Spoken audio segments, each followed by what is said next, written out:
This is America in the second half of the 20th. Jeanette is a slave. Not a slave by circum ago, a choice that at the time. The pace of modern teenage society is often fast. The beat is sometimes frantic.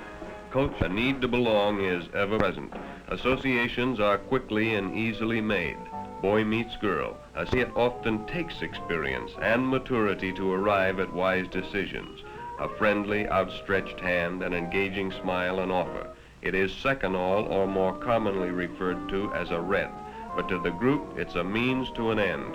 What can be the harm? After all, the 20th century is run on pills. A pill for extra vitamins, a pill to go to sleep, a pill to wake up. Why not a pill to make you feel good? But that small red capsule is a dangerous drug to be administered by a competent physician, not by a newly found boyfriend. But the pressure of the group, the need to belong, the desire to try something new is too great a temptation. But the effect isn't long and lasting, and when the drug wears off and the coming down, as it's called, takes place, you feel let down and tired. But more persuasion, a greater need to belong, and it isn't long until you try again and again. You try new things, the hypnotics as they're called, seconal or reds, nembutol or yellows, tuinol and phenobarbital, and the stimulants amphetamine, dexedrine, and benzedrine or bennies. You begin to lose track of your friends because now you belong to a group that must move in a veiled world of secrecy because what you are doing is against the law. The constant fear of apprehension.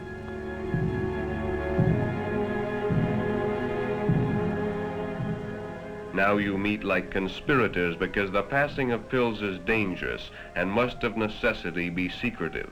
Nerves begin to wear thin. The fun of everyday living goes, and you begin to wonder what your friends and parents think. The guilt grows, and as it does, the need for something that will bring more relief, dispel the fears that you yourself have created.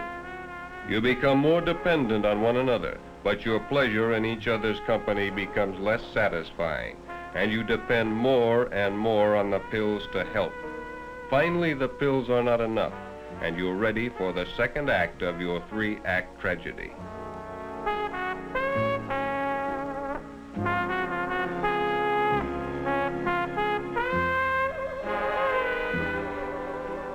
You've heard Mike and the group talk of toking up a joint. You know it means smoking marijuana. Mike is more experienced than you in the ways of narcotics, but until now he has never suggested that you toke up together.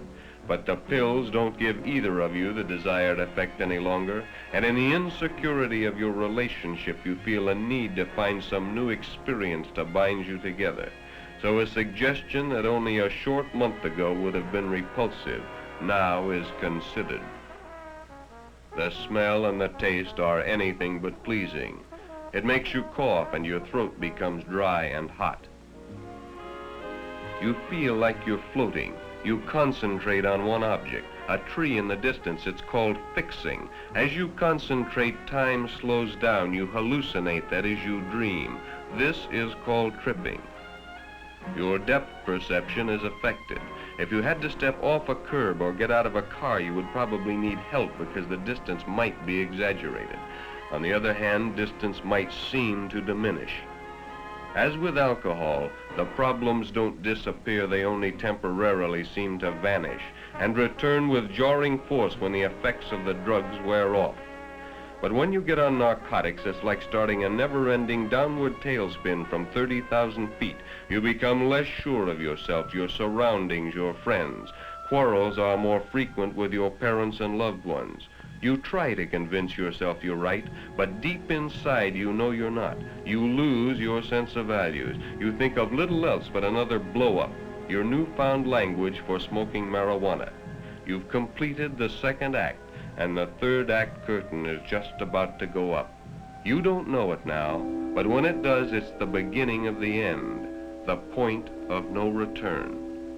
It can start in many ways, at a party, in the secrecy of a dirty room. That's how your third act began, at the top of a crummy staircase on the second floor of a sleazy apartment building. Now a new character enters your tragedy. His name is Eric. You and Mike had gone to his place to pick up your week's supply of pills. You didn't like Eric, but Mike had insisted. He'd welded you to his code of secrecy and forced you to help push the pills so you wouldn't cop out on him. A user learns to trust no one, not even his best girl. You sat toking up. It didn't give you the kick it used to. Eric, like all addicts, knew this. Oh, yes, he smoked with you, but only to be sociable until the time came when he could introduce you and Mike to heroin. A year ago, you would have been revulsed at the thought of heroin, but now it's an easy step from marijuana to heroin. A pill, a cigarette, a hypodermic needle.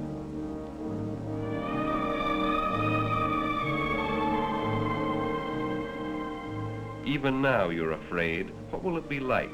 First, you'll get a burn, that is, a feeling of warmth will slip over you, and then you'll become nauseated and get desperately sick. Finally, the retching will subside and you'll have a sustained feeling of sensual excitement which will lapse into a state of euphoria or well-being. But it won't last, and when you come down, you'll be in the depth of depression, consumed by a cancer of guilt.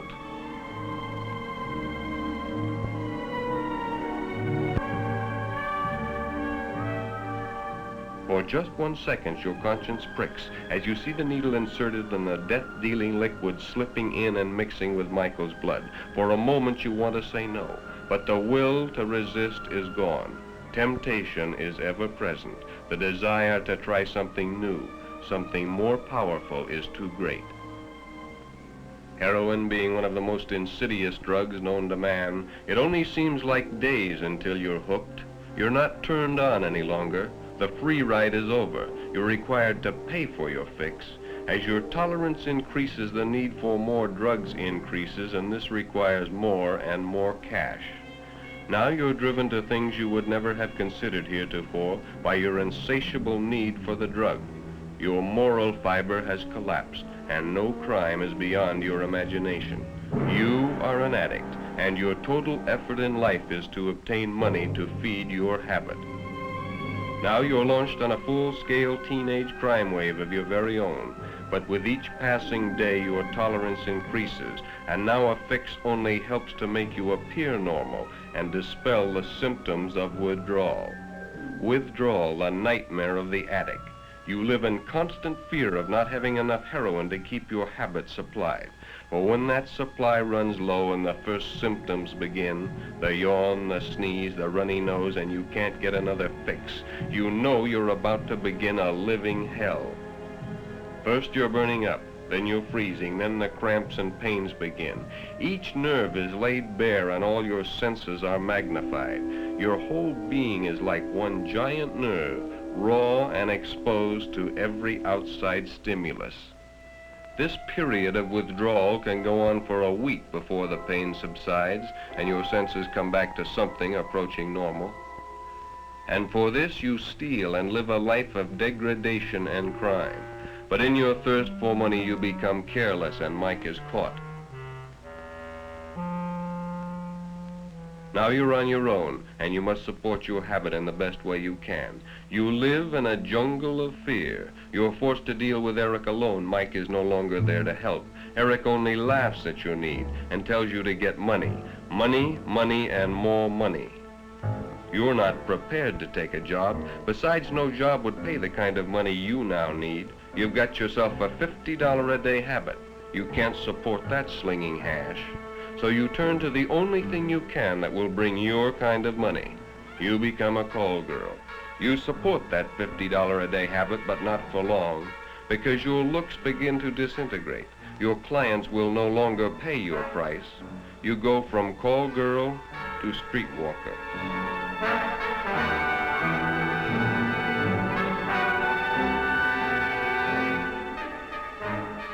Then on your 20th birthday, you're picked up for soliciting. Jeanette Michaels, age 20, white, Caucasian drug addict. A 20th century slave, self-styled. She'll suffer through withdrawal, be sentenced for prostitution, released, and return to the habit again. Lost to society, she'll continue her hopeless, degrading existence until she escapes in death. Today, tomorrow, maybe not for years.